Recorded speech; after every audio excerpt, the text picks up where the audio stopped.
Good evening, everyone. Thank you for sharing your time with me this evening. I truly appreciate it. I want to start with saying if you are listening to this video, the replay, or the premiere, you are supposed to be here. And I highly encourage you to listen to this video to the very end. All right. So if you want to read along while I read aloud, go to the description box and click on the link that's next to where it says read along. Okay, that link will take you to my website where I have cited and posted tonight's reading. Okay, so let's begin. The Destroyer's March, a revealing text by N.P. Ryskowski, published in Russia in 1905. The Vision. What it was, I know not. Perhaps a dream or an ecstatic vision or mere hallucination, prolonged and complicated. The truth is that it has occurred to me in reality without my loss of consciousness.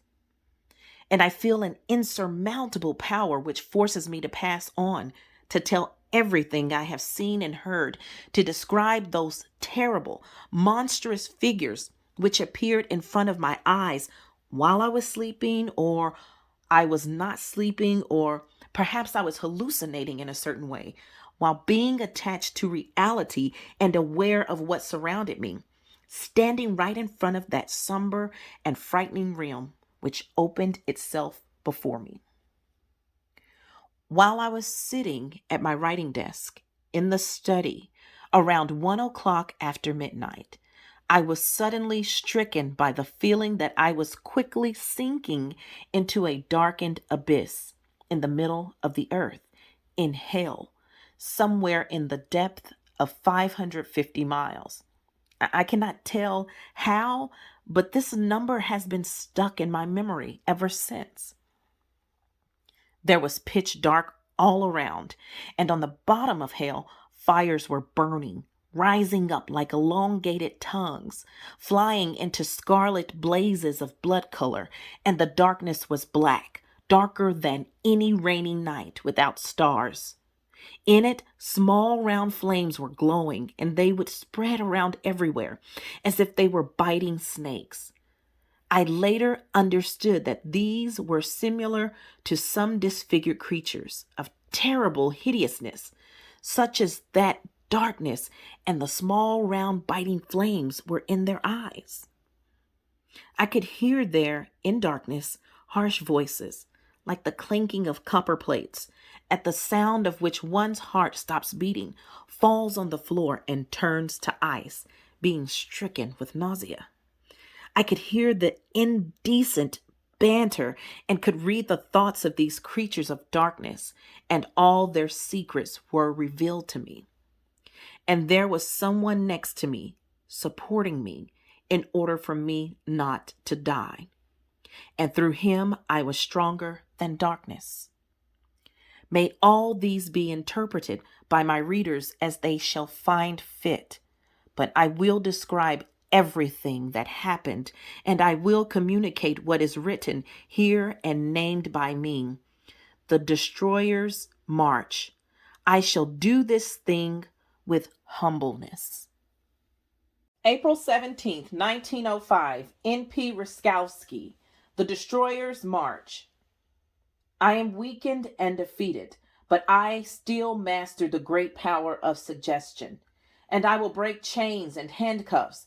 I will trespass the frontiers of universe, and I will rise up together with my legions, and I will force people to rebel, and I will start the battle, one last battle, with this gentle lamb, whose rays of glory, whose gentleness, humbleness, patience, purity, innocence, and sanctity of his are burning me with unbearable flame, threatening me with the imminence of my fall into the deepest darkness.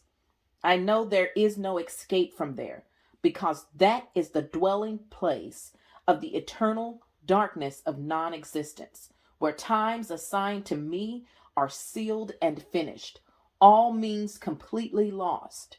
There, in the dwelling place of darkness, in the new and endless, for me, eternity. And so Lucifer, thinking, handcuffed in hell until the judgment day, and was terrified by what awaited him. He remembered about the dwellings of light and eternal joy, the beauty of the heavenly servants of glory, along with their humbleness, modesty, and devotion towards the Creator, celebrating in endless love for him and in the endless praise of celestial domains. He remembered of the time when the godly Lamb came to earth, and how the humanity who knew him at the time prostrated themselves before his humbleness, gentleness, and patience.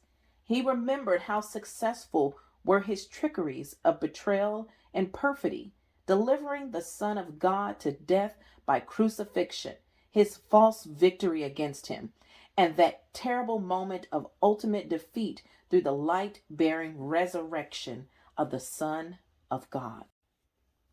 It is all over. The world believed in him, thus bringing to completion the salvation of humankind, which has been promised from the beginning of times. All future generations who are to be born will be saved through this faith, until earth shall begin its forever unchanged existence, together with the most accomplished worlds in eternal times, which I shall not have access to anymore. And the chains, locked and knit by the darkness of treason, perfidy, and archic pride, vanity, and lie, which encircled Lucifer, seized and took hold of him even more vigorously from all sides, darkening his mind with even greater spite and hidden thirst for revenge, working him up even worse, in greater hopelessness, thorough his helplessness, oppressing the consciousness of his reckless will. Shall I obey? Perhaps. Shall I fall in the dust before the all-powerful light of all creating power, before this endless love and generosity of the one who calls everyone to eternal life, joy and delight of knowing true wisdom? Shall I obey?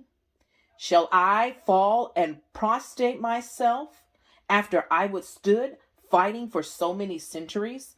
I tried so many war techniques and have perfected myself in my own culture, thought Lucifer pridefully, and the raw, mad pain caused by the handcuffs of his tormenting helplessness greatly and strongly seized him.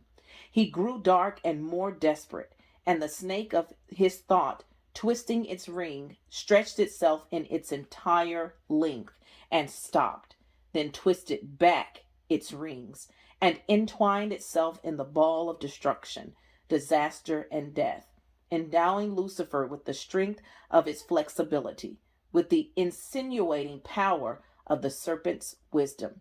And Lucifer began to contemplate. We need to prepare ourselves for the attack on the right flank, the battle against faith. Our victory against salvation will depend on the result of this battle. Lucifer sighed like an erupting volcano and roared like an underground thunderbang, and a terrible howl was heard that caused the surface of the earth to shake. Lucifer called his legions and all his allies who surrendered to darkness, and they all came together before their master, prostrating their monstrous countenances and hearkening to his instructions. And Lucifer shouted at them, "Hey, you, wanderers of forests, wilderness, shrubberies, and marshes, weakened by the power of the cross, you whose glory can now be found only in tales told by nannies to scare children by. Listen and execute. I bestow a new power on you and the strength of the black serpent. Listen, the cross and the faith in the crucified one have won over the entire world, have filled the entire universe. People are already close to the gates of the heavenly realm, which draws near with victorious zeal to drive people towards eternal delight, towards contemplating that beauty, joy, and plenitude of thought which tears us apart through the torments of irremediable reality. People are already knowledgeable about what happiness and goodness of life are all about. They cannot be deceived through carnal pleasures anymore, through sweetness of sins and vices. New means are necessary, new procedures. The body must be left alone. We need to act against the central point and especially on the right flank. We must destroy faith, the most important fortress in the first rows. When this outpost will be conquered and destroyed, we will have won. For this purpose, we need to organize such an ambush that cannot be discovered by people. And in hiding, we need to act fiercely and continuously, but in such a way that we make every single attack look like it's coming from the opposite side. Can you understand, perhaps, the actual military tactic? When the enemy cannot be seen, he cannot be discovered. Therefore, he cannot be defeated. I bestow on you a new power of the black serpent, the power of suggestion. Suggest. This is the only way of action against humans' free will, to bend it towards the left, to our direction, to ensnare our enemy, the human, and to besiege him from all sides. People will accept mental suggestions as their own thoughts, as acquisitions and performances of their own intellect. They will irresistibly follow these suggestions. Thus, they will build schools, sciences, and entire theories. It is your duty to use them to weave your trap, the trap of the black serpent, until human mind will be completely entangled in it. They will stop getting along with one another, will not know where they are anymore and what truth is.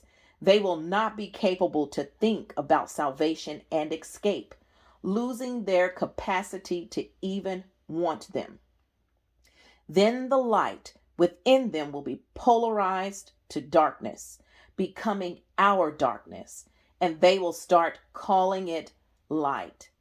Light will seem to them darkness, and they will enroll themselves in our dark squadrons and legions.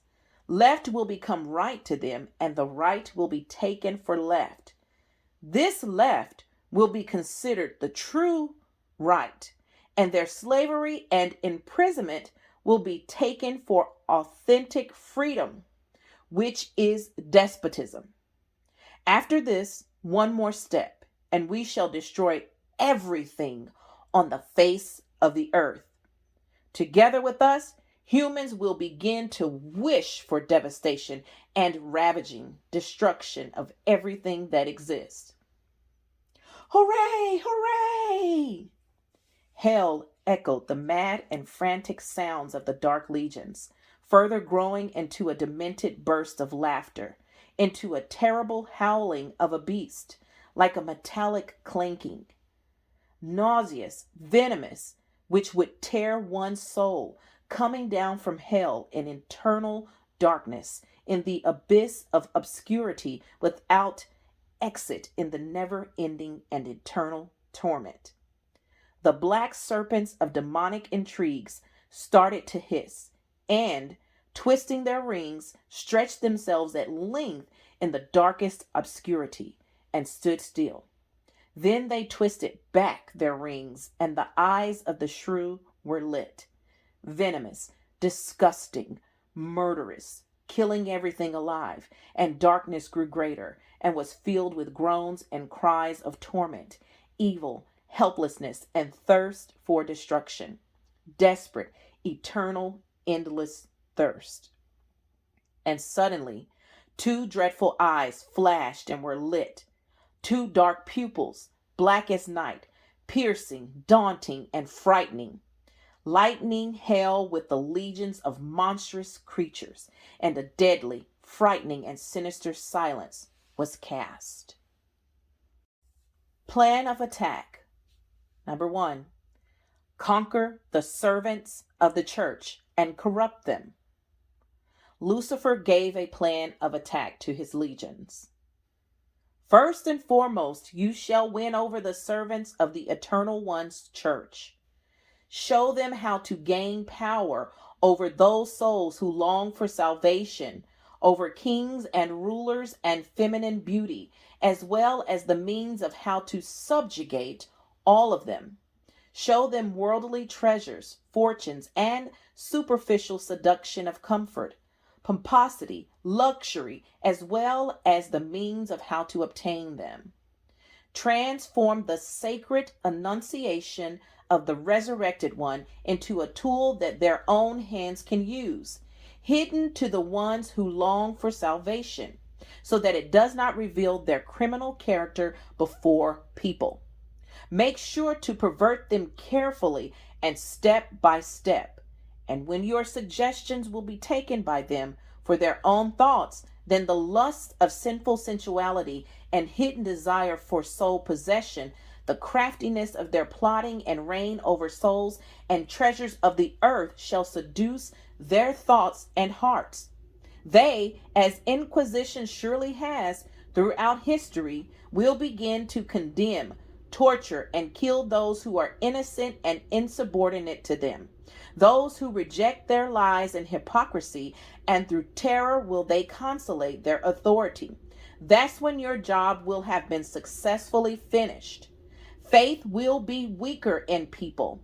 People will think that if servants and teachers of the church are like this, then the faith which they preach cannot redeem but curse, and that they lie. They preach and teach humbleness, they themselves being proud of their criminal and hypocrite piety. They preach purity and innocence, but they swim in the filth of debauchery, vices, seducing women, and corrupting the innocent and pure. They preach love towards fellow man, but they use torture, burn people at the stake, and invent new methods of torture.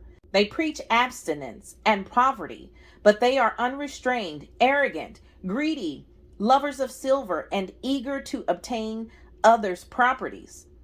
Temptation will be so great that few will resist. Faith and religion will become madness, being undermined from roots through the sins of priests. This duty is assigned to you, legion of Faladah and Moloch. Number 2, perverting scientists through diabolical suggestions. And to you, legion of the black snake, master of the power of suggestion, here is my command. You shall follow step by step and continuously supervise those scientists who are endowed with talent and genius. These are the chosen ones and the most valuable of people.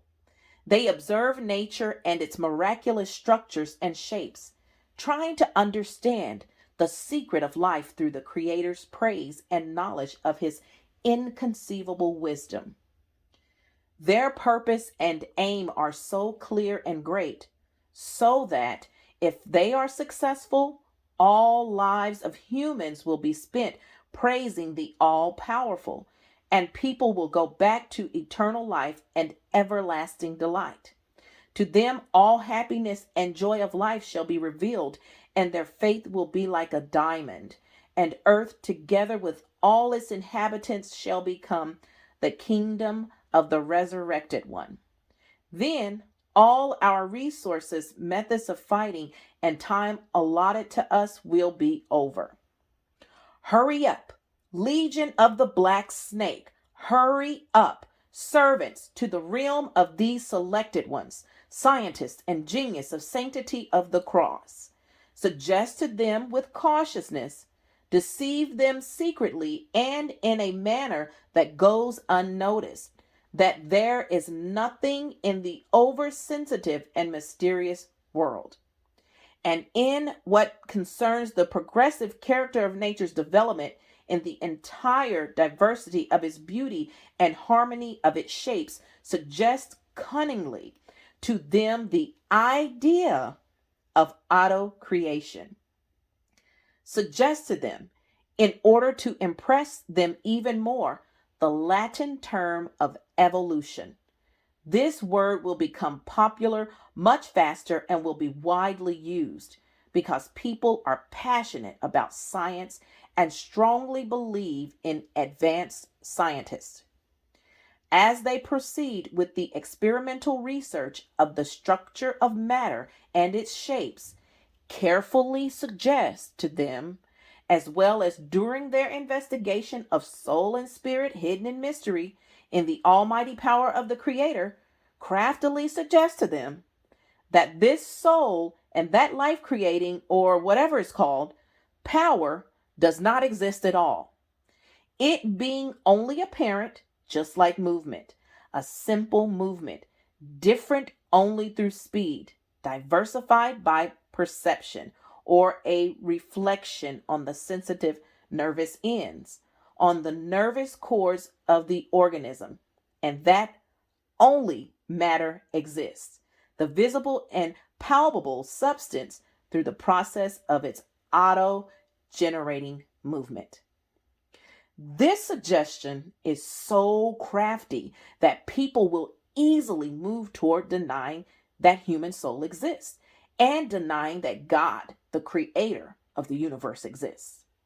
They will defy matter and his supreme representation, this godliness. They will mingle it and see it in themselves, namely in their own intellect, and they will become proud. And they will rise up against the belief in the human, the eternal one. Number 3, the process of perverting clerics and scientists brings about disbelief and pride in human minds.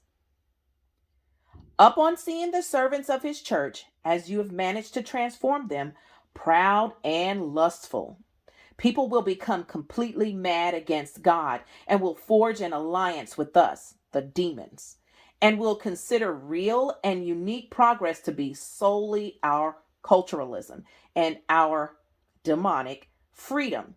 All the while, our strongholds will be completely hidden and inaccessible to humans because we have succeeded in shredding perfect denial upon our presence in this world. And our subtle attacks, the suggestions that our allegiance shall make, will be mistaken by people as coming from the opposite direction, considered to be friendly salutes of intellect between their representatives of human genius. And they will believe nobody who tells them that we are the real enemies, and anybody that exposes us and warns others about our real existence will be laughed at and deemed to be lunatic. Number 4, demons confuse the human mind. When everything shall be ready, move forward with boldness. We need to act as tenaciously and urgently as possible in order to completely deflect human mind from those celestial realms and from their hope of eternal life, which calls them to the kingdom of heaven. Due to the fact that, aiming to enter the kingdom of heaven, people preserve their spiritual purity and constantly tune into that pestering voice of conscience, which reminds them of God and his sanctity, we need to prevent them from accessing that eternal light of supreme truth. But this voice of conscience, these preserving and unstoppable tendencies of human soul will be very hard for us to destroy. So here's how we are going to proceed. Listen, you legions of the black snake, master of the power of suggestion, and execute. Offer as many distractions as you can to people, as varied as possible, captivating their attention through fervent successions every minute, every second, in a never ending, unstoppable frenzy. Newer and newer distractions, more and more attractive, more and more surprising, capturing their whole attention.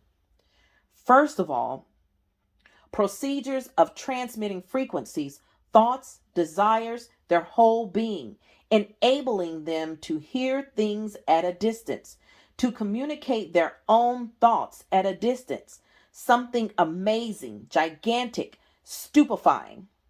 Let's bring people closer together. Let's gather them in one place. We need to avoid isolation.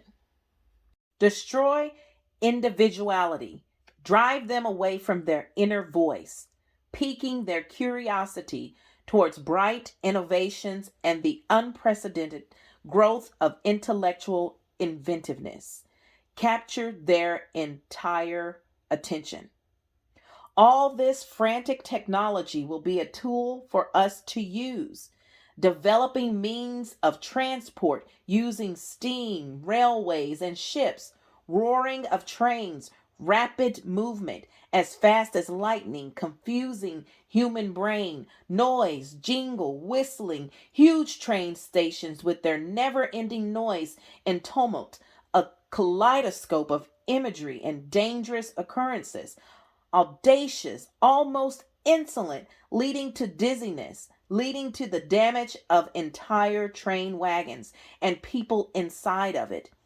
Telegraphs, telephones, elevators, airplanes, phonographs and gramophones, electric engines, electric trams, electric light, all of the use of human hands, a fruit of their own intellect, the reigning human, master of nature, a nature that he himself has subjected. There shall be no independent art anymore. Art will be found in stamps, photos, autographs, in the mechanic and rapid reproduction of endless numbers of photos, typewriters, printers, sewing machines, threshers, grinders, ovens, gaming tools, tools for singing and talking, cinemas. Number 5. Through this technological frenzy, human intellect is exalted. No more manual work. Intellect triumphed. Human intellect reigns. Human intellect is the master. Human intellect becomes a human's pride. They shall praise intellect and exalt it. Humans will raise their heads with pride and no freedom. Why would they need a master if they are masters themselves? Why would they need to bow down to someone if they master everything themselves already? Why would they need to bow down to someone if the forces of nature already bow down to them? Humans will get to know the wisdom of the prophecy told by us, devils, in the Garden of Eden. To the obeying woman, you will know everything. You will be like gods.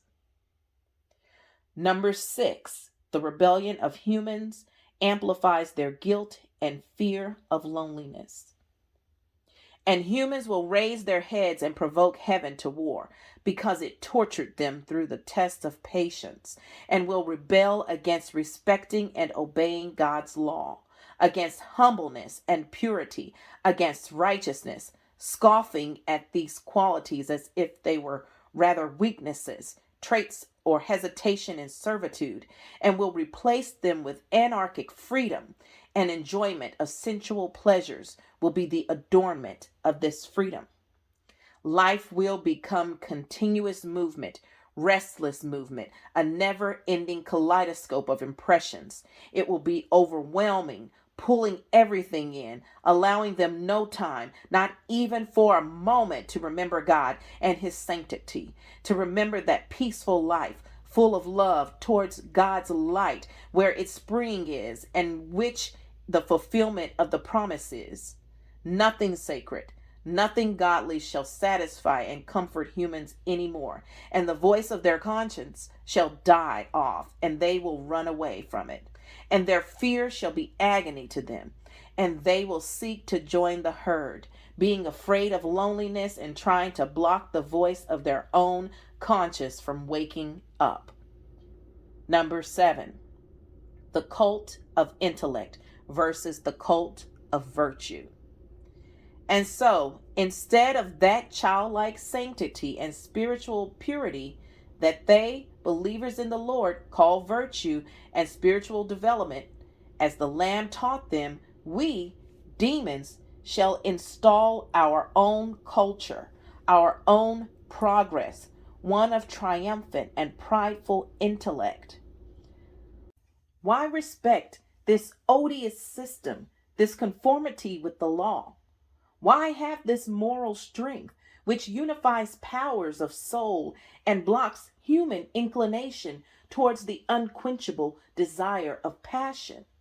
Why hold on to this spiritual, moral strength which blocks the insinuating calling to delight oneself in all the pleasures of sensual life, altogether shameless and captivating? Be persistent and subtle in inspiring them equality of rights when it comes to ecstasy and superficial satisfaction of temporary lusts, equality in rights over a careless life, a life of richness accessible to anyone, a passionate life of enjoyment till the end, to the last one of pleasures. Number 8, people give up natural life in favor of an artificial life, plunging deep down into sensuality and self-destruction. Listen up, you legions of the black snake and mammon. Listen up and execute. When the natural life of humans will become artificial, of mechanical manufacturing, then will manual work become obsolete and human hands will be emancipated. Then will the irresistible human desire to live convulsively, impetuously, through all senses, through all the chords of their bodies, through all sensations that a minute, even a second can bring, to sip from the cup of passionate delight, filled with the joys and pleasures of our demonic culture in its wholeness, will grow like a sweeping wave, a predatory, fiercely passionate wave. Their uncontrolled desire to drink from the cup of life to its very last drop will start to grow and intensify up to the ecstasy of death, reaching the agony of delights. Let all people taste, test, and take pleasure in them, because there will be no faith anymore. There will be no hope anymore. There will be no love. There shall only be sensual pleasures. People themselves shall end up laughing at the fruits of naive human fantasy, faith, hope, and love. Just as we are laughing now, free children of hell. Ha, ha, ha. So laugh at them. Laugh at the lunatics, you lunatics. Laugh, you legion of the black snake. Laugh, you old Moloch. Observe and enjoy the madness of humans. Number 9, the rich play an important role in reversing natural order. Work, faith, and hope used to save them, giving them comfort and pure enjoyment of life. Their lives used to flow peacefully in temperance, while they would be judicially calculating harvest seasons from reaping right until the next harvest. Or the rich ones have always been our servants, fulfilling our work, overindulging themselves and mocking the long-suffering and underprivileged ones, imprisoning them in chains and jails, making them work as slaves to the benefit of the rich ones themselves, to grow their abundance, for their adornments, their brocades, and their fashion, for the pomposity and vain glow of lazy concubines, for debauchery and luxury blown out of proportion. The rich never had any faith, nor hope, nor love, or compassion. Their merit in all these is great before us. Therefore, when factories and plants will annihilate manual work, and masses of hunger-stricken poor will not be able to find work anymore, our objective shall be accomplished. The working class shall call for a revolution and will break out in a terrible universal wave. You, legion of the black snake, and you, old Moloch, inspire freedom to them, the civilized freedom of their own will. At this point, things shall be easy for us. All we need to do is launch our marks and introduce socialism as a replacement of Christian ideas, faith, hope, and love, replacing that commemorating Church of the Lamb which we managed to divide so skillfully through the obeying hierarchy of its own clergy, to divide it endlessly in units that shall be in conflict with each other over priorities and sanctity, in the midst of hatred and quarrels between devout and ambitious pastors. We won. Shout, you legion of the black snake, and incite the masses. Long live Marxism. Long live the working class. General, mandatory, and urgent claim of collective happiness, of well-being, of the conveniences and pleasures of our own bright culture, such a captivating culture, and especially free from all these thrilling, melancholic inclinations towards the high and distant heaven. The embodiment of their ideas there is too far away. Individual improvement takes too long. Number 10, the relativity of ideas is used to confuse people. Suggest short-lived happiness to people. Pleasure is here and only here.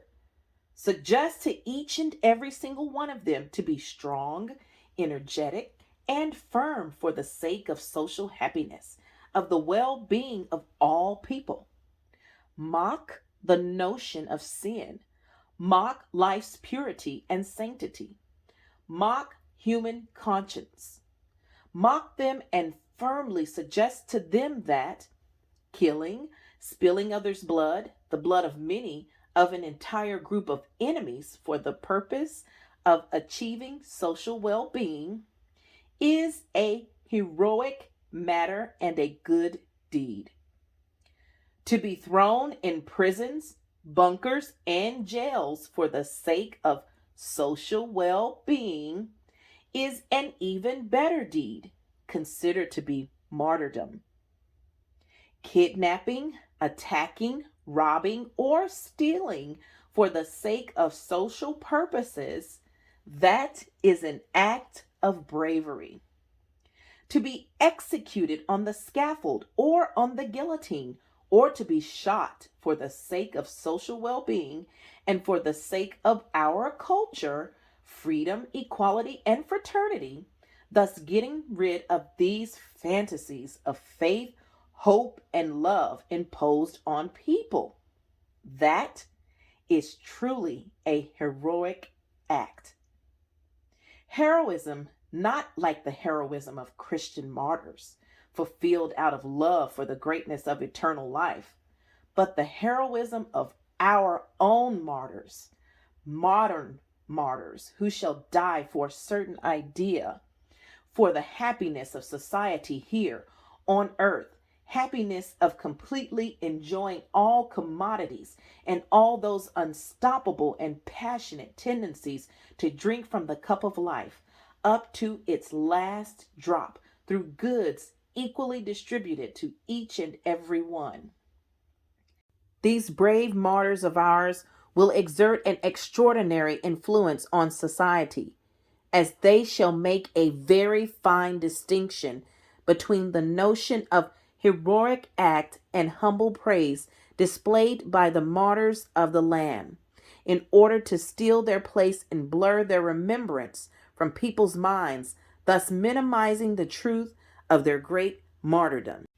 This tactic as well will cost us lots of efforts and work, because you, Legion of the Black Snake, will need to maintain, through increased suggestions, the execution system, which strengthens and supports your energy of opposing and destroying the Lamb's commandments among people. This system shall be crucial to us, as it will be used to deteriorate the relationship between people and authorities, bringing history close to the end which we seek, to our governing of the world.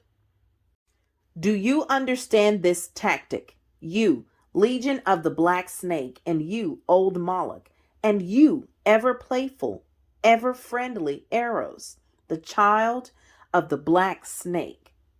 Suggest to humans, therefore, the relativity of ideas obscure their minds. And Lucifer stretched out his limbs, yawning so loudly that all layers of inferno were shaking, and ground his teeth. Upon hearing the sound of his grinding teeth, the legions of those ugly demons faltered. The black snake of Luciferian thought twisted and seized him, enveloping him with its rings and stretching out and twisting its rings again in the ball of a new dark thought of destruction and death.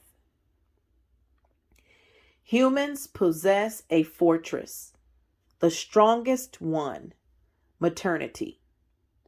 It must be destroyed. And Lucifer went on.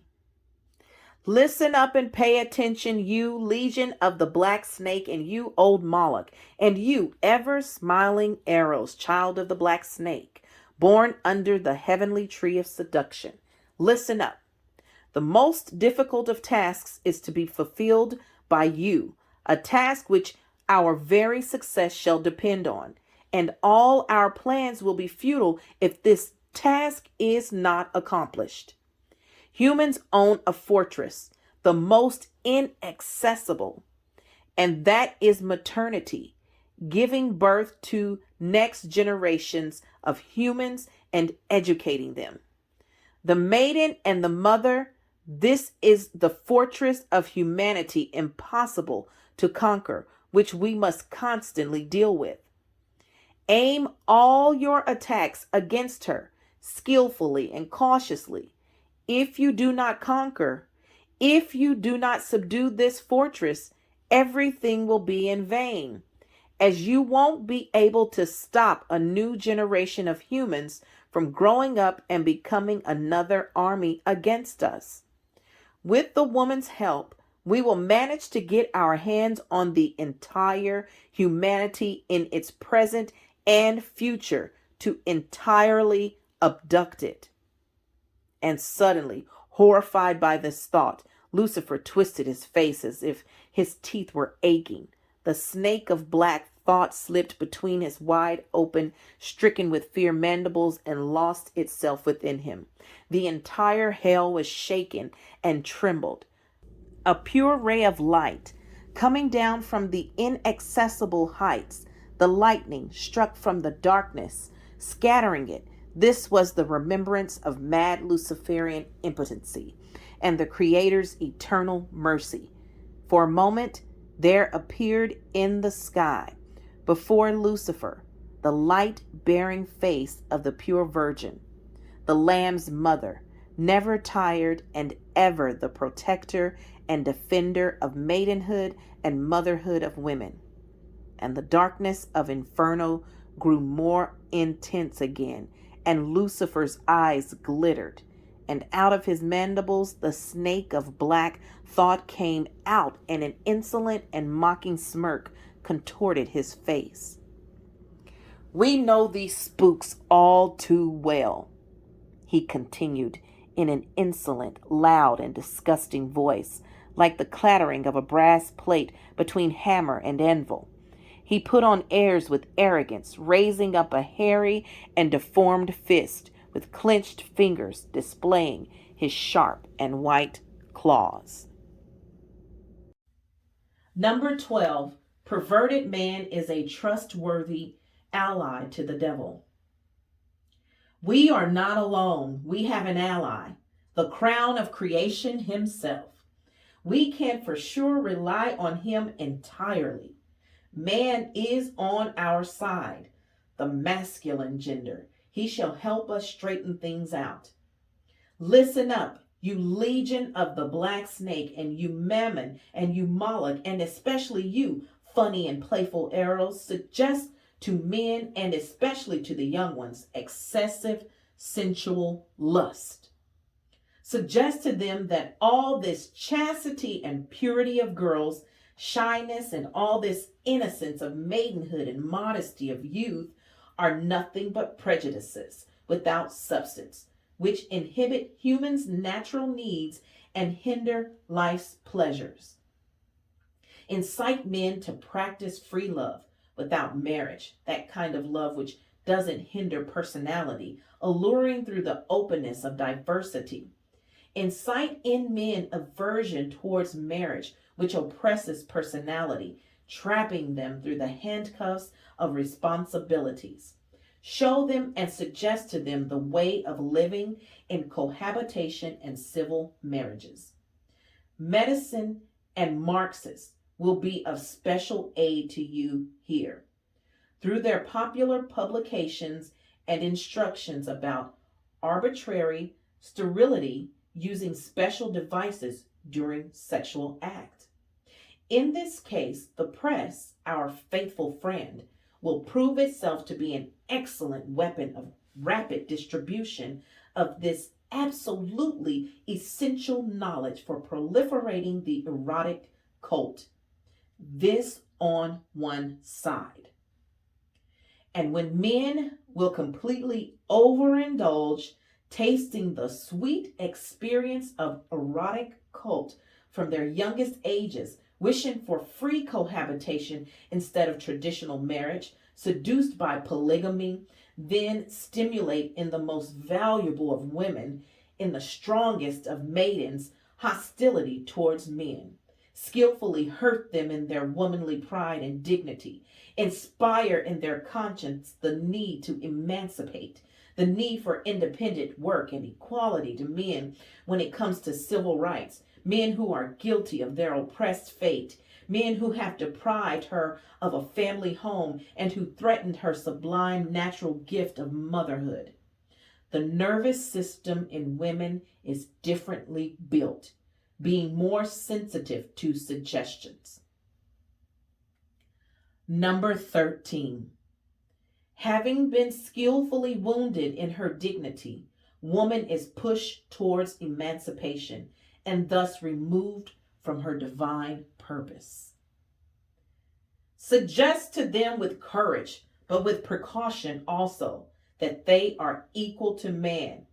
This rough material who gives into crazy ideas more easily, ideas which he immediately transforms into scientific theories along with a system of proofs. Find something to justify this idea, no matter how nonsensical it is, as we manage to fool the old scientist, getting him to see in the idea of evolution when it comes to nature's universal forms the lawfulness of gradual development, the ideal of its ascending movement in the process of creating images of this divine concept of perfect thought, the absence of God, and through the evolution and later usage of this crazy idea to completely remove from science the belief in the creator of universe. Oh, This was truly our greatest form of mastery and complete triumph over human intellect, even though it's celebrated by man as a wonderful era of liberation. So what? Let them have fun. But be alert, for woman is more cautious than man, more noble, more pure, and divine in the light, bearing beauty of her soul in her gracious appearance, and her influence is great. This is why, from the very start, we need to gradually suggest to her with maximum cautiousness false notions about femininity, maternity, chastity, grace, and tender love, about this ideal love and being invented by people, therefore relative and unreal. Then, more and more intensely, crescendo suggests to her contempt towards those sentimental patterns which uncover the female's weakness, tendencies to depend on and seek protection from her stronger half. Ridicule cleverly and skillfully, hurting her in her pride. Everything which represents a marvelous force and light in woman must be presented in her eyes as being shameful, infirmity, and cowardice. Number 14, having lost her faith in God, woman ends up being a faithful slave to the devil. The main point is to continue the attack against the religious feeling, deeply rooted in the sensitive feminine soul, which will immediately enable us to pervert her progeny and destroy in them faith and religion. These menacing obstacles to our demonic culture. For this purpose, suggest to women with persistence desire to study superior sciences where our evolutionary thinking system is already in place. The rational, crooked and false, path of experimental knowledge, which leads to denying God's existence, to the denial of soul immorality and denial of other enticements of faith. And in order to ultimately disguise this obvious madness, we will offer freedom of thought to people, and they shall soon invent positive thinking. Then will women be eager to share the right to science with men. They will attend universities. They will become teachers. They will dissect, along with their students, embalmed cadavers, searching them for a soul, the origin of life, and obviously won't be able to find it. And as they permanently grow closer to the male side in professional spheres of communication with men, in auditoriums, in amphitheaters, in labs, in clinics, in gatherings and conferences, in mixed schools and at work, in various governmental institutions, the intellect of women will naturally become in tune with the male's similar characteristics, and thus all the fascinating power, tenderness, feminine modesty, and that divine attraction which requires most sublime feelings of beauty and spiritual perfection found in women will disappear by themselves, and we will have in woman our faithful slave, with her enormous influence over the herd. Upon seeing her martyrdom in jails, exile, and on the scaffold in accordance to the criminal code of civil freedom, oh, this shall be a remarkable insult against the Eternal One, unseen among our cultural acquisitions as of yet. Let him admire the crown of his creation now. Ha ha ha. Lucifer burst into laughter, and his monstrous figure, with the lips of his terrible mandibles wide open, displaying 2 rows of teeth sharp as steel, was horribly deformed. Alongside him there were laughing legions of the black snake, together with all monsters of inferno, and their enslaved souls, the flattering allies who were under the gruesome terror of surrounding madness and despair. Hell was shaken, and the surface of the earth trembled at this wild and demented burst of laughter. Number 15.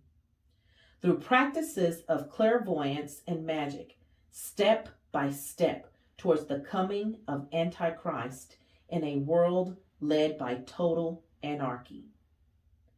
On command, listen up, ordered Lucifer, and when complete silence was reestablished, he continued, there is yet an extremely important circumstance which must not be overlooked. Therefore, go and precisely execute the following instructions. A certain part of the Lamb's church, faithful to him, will be strong in keeping his commandments, attacking the faith of our own apostles of science, winning over human minds. In this mission, you legion of the Black Snake won't be able to succeed so easily. Therefore, we will need to enroll our prisoners from the other realm. Here's how we shall proceed. As soon as you observe some of the Lamb's followers trying to prove to our scientists that life beyond death with its superior realms does exist, inspire them to learn the secret proceedings of magical communication with us, demons, from mystics which are faithful to our philosophy, and from disciples of devastated Eden's lands. Cautiously reveal to them some of the Masonic rituals practiced by Masonic lodges devoted to us, the sessions of clairvoyance, and the methods of invoking spirits, sessions which you will immediately attend and where you will always be present, occupying the first rows under the cover of wandering spirits, which are our bondmen, as well as our servants, and who will appear in these sessions from the very first moment they are called. But in this case, we need to be extremely careful not to allow those in wait to have in their mind and conscience the name of the Holy Spirit or his Lamb. Therefore, hinder them and move them away from their alert religious state of mind through hidden suggestions. But in the presence of scientists, of those dead in spirit, and of the faithful ones, you shall not generate any kind of phenomena, lest the opposite reaction takes place. These congregations in front of round tables and rituals are already creating an atmosphere which is beneficial to us and against the Lamb of Light and his church, which annoys us through the purity and sanctity of its ceremonies that praise the Creator. So, be aware of the fact that mystical congregations known as clairvoyance sessions represent our field of activity, and you need to be present in the first rows. Retreat is allowed only in extreme situations, such as during the interventions of enlightened strategists, angels or saints, servants of the Lamb, and protectors of the souls of believers. In these cases, immediately step back, but do not be intimidated by minor failures. If one or two of them will leave the sessions, that's all right, because you'll have the others anyway. The main point is that you really try to establish amicable relationships with the members of these sessions, showing up in groups, enticing them, piquing their interest and curiosity. Touch the hands and bodies of the mediums and other participants, gradually mixing the subtle matter of your dark skin with their nervous fibers. And thus, what you won't be able to achieve through suggestion, you will eventually achieve through polarization, through the transfer of your voluntary tendencies. So, they will stop seeking happiness and spiritual serenity in their union with God in prayers and faith, but they shall seek happiness through us, through receiving our writings and our miracles, welcoming them as superior revelations, and finding in them the satisfaction of their craving to discover esoteric mysteries. When sessions of clairvoyance will replace the Lamb's church, at that point our purpose will have been reached. During these sessions, Surprise and confuse the audience by performing various oddities. Move chairs and other objects. Make various knocking noises. Play some instruments and ring. Dictate messages. Raise up different objects in the air until you will gather from the mediums and other participants the energy and substance you need for your skin. That being done, take the material form of a visible body, showing yourselves as deceased people and hiding under their appearance. Through these temporary materialization episodes, in which spirits can't remain for a long time because they risk killing the medium, we shall prepare the path through our mixing with humans to the conception and birth from a woman of our own offspring, called Antichrist by the apostles of the Lamb.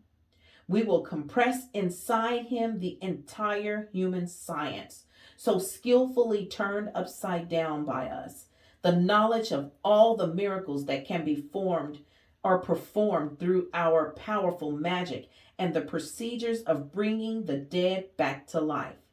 And as by that time our scientists will be spreading around the new teaching based on the non-existence of God, and how he in fact is only a human's representation of himself, people will receive our son, Antichrist, like the Son of God, because he will have great power and will be performing miracles. He will be advising people through speeches, statements, and through the power of suggestion to distribute lands, fortunes, and treasures so that nobody will go hungry anymore.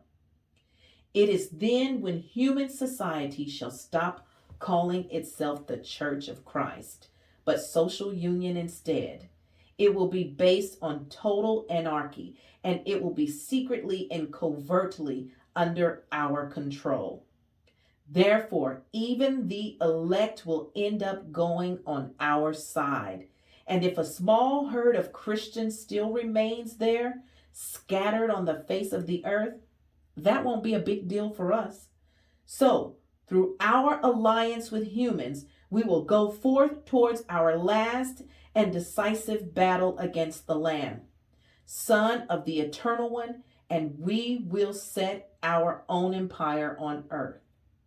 In the worst case, if we are not victorious in this one last offense, we shall still have our allies by our side, whom we will keep for ourselves after our retreat in the greatest darkness, in order for us to keep ourselves occupied and maintain authority upon those who, without a doubt, due to human nature, will be tormented and will start to miserably lament their past that cannot be brought back. Do you hear, Legion of the Black Snake? Do you hear, my faithful servants and slaves? This is my last word. Did you understand it all? Lucifer roared with a wild and awful voice, and hell echoed the violent and loud voices. Hooray! Hooray! Lucifer, elongated in an unsightly figure, a hideous and deformed monster beyond imagination, raised his hairy and brawny fist, grinning his teeth of steel in a menacing manner. In that very moment, with the speed of lightning, he fell down along with his legions in this realm, in the burning abyss, the bottom of hell. While the sun was rising on earth as ever before, flowers were sending their scented praises to the Creator in heaven, and angels around this throne were crying for the fate of rebellious humankind in the last days. The end.